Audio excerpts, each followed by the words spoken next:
just a black Earth with That was infinite really not necessary. of a physically correct simulation of celestial bodies.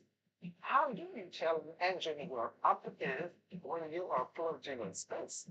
And that's just one aspect. There are a lot of other shortcomings when you want to build a space zone with Unity or Unreal. So Was some one would take on you? Sure, and use their own framework called Brutal, written in C++ with a C-sharp wrapper. It is being maintained by a dedicated enterprise team and offers the Kidney Space Agency developers a lot more freedom than the normal game engines. Dean Hall and Jane Layton, also known as JPL Reno, gave some examples why this makes it a lot easier than working on other space games. When Dean saying their approach will enable their graphics specialist BlackRock to have almost direct access to the Vulkan API. And yes, the same JPL repo and BlackRock from KSP fame. More on that later. First, let's talk about some of the claims the developers made during a Discord stream. And this leads us to all monkeys. And the cloud with the parts per vessel. Frame generation with hundreds of frames per second. No lag when jumping between vehicles. No cracking. I don't expect we're going to have cracking issues because we are not going to have floating point issues. Big claims both Dean Hall and JB Layton made during their stream, and I'm sure some of you with KSP2 PTSD will remember this. We're killing the crap. Right here.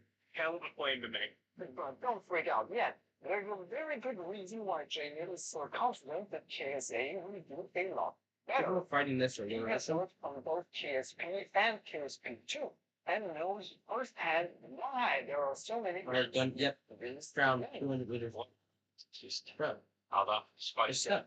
because they had problems they were never able to solve due to architecture. Yeah, Most games okay. that were they would use floats, single precision, Right. everything was a long way from the camera, whereas here everything is not as Right in front of seems. me. And we'll be able to run different physics scenes Mhm. that Right local here. to whatever is going on, even though they may be a It's only one away there. camera, Nope, which right means no floating point issues. So therefore, hopefully, no Krakens.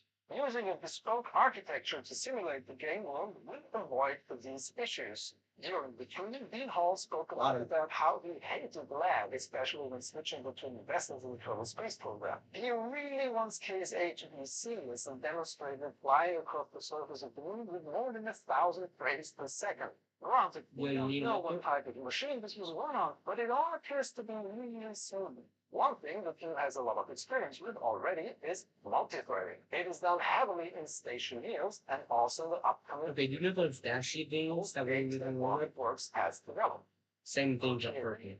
Science stuff that needs to be done for a frame of data to be Okay, now you generated on this you unit, a series of so-called workers. If you want to have 60 frames per second, each of these workers has roughly 16 milliseconds to finish their task per frame before the next frame can be rendered. According to RocketWorks, the workers currently only need 0.1 millisecond on average for this. So lots of headroom. As for Barkov, if you know my channel and my shenanigans, you know that I tend to build rather gigantic vessels, sometimes without